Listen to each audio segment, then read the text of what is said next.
Milk Craig. இப்போ நம்ம செய்ய போகிற ரெசிபி பீர்க்கங்காய் துவையல். பீர்க்கங்காய் துவையல் என்னங்க புதுசாக சொல்கிறீங்க? சூப்பராக இருக்குங்க. பாருங்கள், சட்னி வச்சுருப்பாங்க, அடுத்து குழம்புக்கு, அடுத்து பொரியலாக பண்ணியிருப்பாங்க. இது வந்து துவையலுங்க.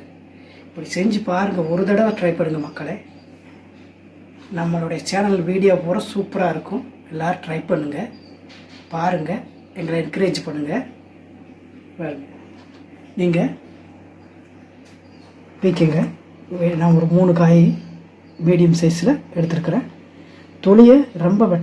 தொலியை வந்து சிலவங்க என்ன பண்ணுறாங்க, அப்படியே சீவி சீவி சீவி சீவி சிதைக்கிறாங்க. தொலியில் அவ்வளோ சத்து இருக்குது. இப்போ வர்ற பிள்ளைகள் பூரா படித்த பிள்ளைகள் தான். இங்கே நெட்டில் தட்டி பாருங்கள், இதில் என்னென்ன நன்மை இருக்குதுன்னு பாருங்கள். அந்த தொலியில் அவ்வளோ சத்து இருக்குது. அதை தெரியாமல் வலிச்சு வலிச்சு வலிச்சு வலிச்சு சுத்தம் பண்ணுறாங்கிற பேரில் அப்படி இழுத்துடுறாங்க. லைட்டாக இழுங்க போதும். பாருங்க, நான் எப்படி இழுத்துருக்கேன் பாருங்க, தெரியுதா? லைட்டாக தான் நான் இழுத்தெழுத்து எடுத்துருப்பேன், லைட்டாக தான் சுத்தம் பண்ணியிருப்பேன். வாங்கப்போ பார்க்கலாம்.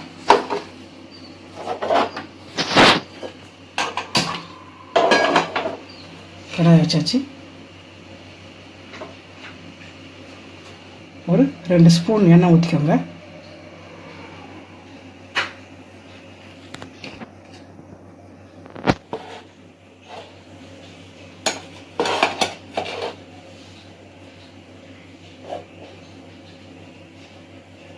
இப்போ சூடாகிடுச்சு மக்களே. முதல் காய போட்டு நல்லா வணக்கல.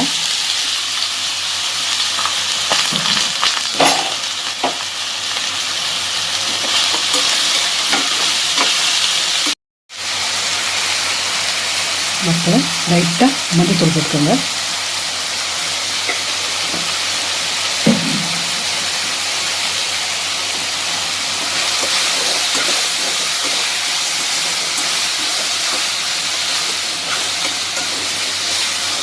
நல்லா சுருங்கிடும் மக்களை, நல்லா சுருங்கிடும், சீக்கிரமாக சுருங்கிடும். இது நல்லா ரெடி ஆகட்டும்.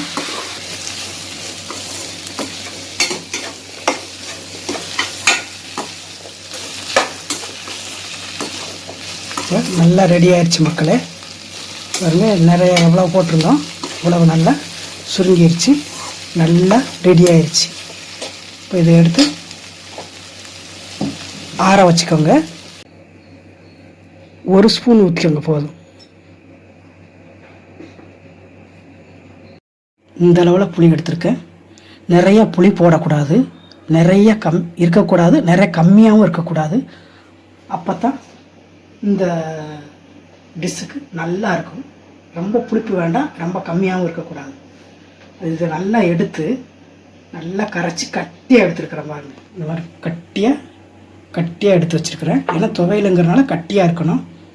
அடுத்து கல் உப்பு, இங்கே பாருங்க, கருவேப்பிலை, மிளகாய், வரமிளகா, இந்த அளவில்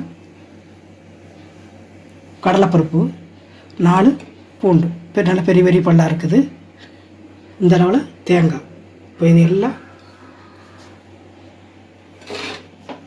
எல்லாம் ஒட்டுக்கா போட்டு நம்ம வணக்கிறோம் பாருங்க. இப்போ போட்டுக்கலாம்.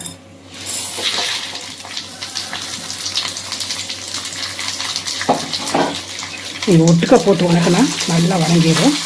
வணங்குமா, ஒன்று வணங்கலை அப்படிலாம் இல்லை. எல்லாமே நல்லா கரெக்டாக ஒன்றோட வந்து தேங்காயும் போட்டுக்கோங்க.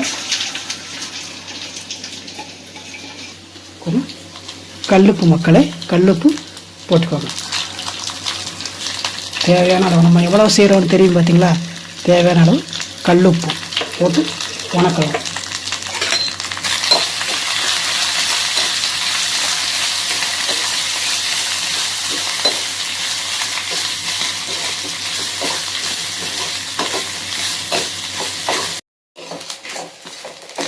மக்களே பாருங்கள், சூப்பராக ரெடி ஆயிடுச்சு. இந்த நம்ம பருப்பு பார்த்து நம்ம கண்டுபிடிச்சிக்கலாம். பார்த்தீங்களா? பருப்பை பார்த்து நம்ம கண்டுபிடிச்சிக்கலாம். இப்போ ரெடி ஆயிடுச்சு. ஸ்டவ் ஆஃப் பண்ணிக்கலாம்.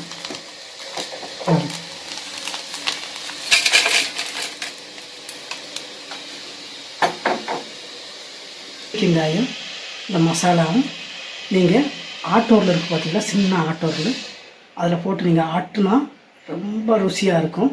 இல்லை நம்ம அம்மி கல் இருந்தால் அரைக்கலாம். இந்த ரெண்டும் இல்லை அப்படின்னா மிக்சியில் நல்லா கட்டியாக போட்டு எடுத்துக்கோங்க. புளி தண்ணியை ஊற்றி ஊற்றி ஊற்றி அரைக்கணும். நான் உங்களுக்கு காட்டுறேன் மக்களே. நல்லா ஆறிடுச்சு. இதில் கொஞ்சம் போட்டுக்கோங்க. நான் மிக்சியில் போடுறவங்களுக்கு சொல்கிறேன், கொஞ்சம் கொஞ்சமாக போட்டுக்கோங்க. நிறையா எடுத்திங்கன்னா கொஞ்சமாக போட்டுக்கோங்க. கொஞ்சமாக செய்கிறீங்கன்னா ஒரே ஜாரில் போட்டுக்கோங்க. ஏன்னு சொன்னால் ஆட்டுறவங்களா இருந்தாங்கன்னா எல்லாம் ஒட்டுக்கா போட்டு ஆட்டி எடுத்து வச்சுக்கலாம். புளி நீங்கள் கொஞ்சம் ஒரு 2 நாள் 3 நாள் நம்ம வச்சுருக்கணும், நல்லா டேஸ்ட்டாக இருக்குது அப்படின்னா கொஞ்சமாக சேர்த்துக்கோங்க. வாங்க பார்க்கலான்னு வரும்.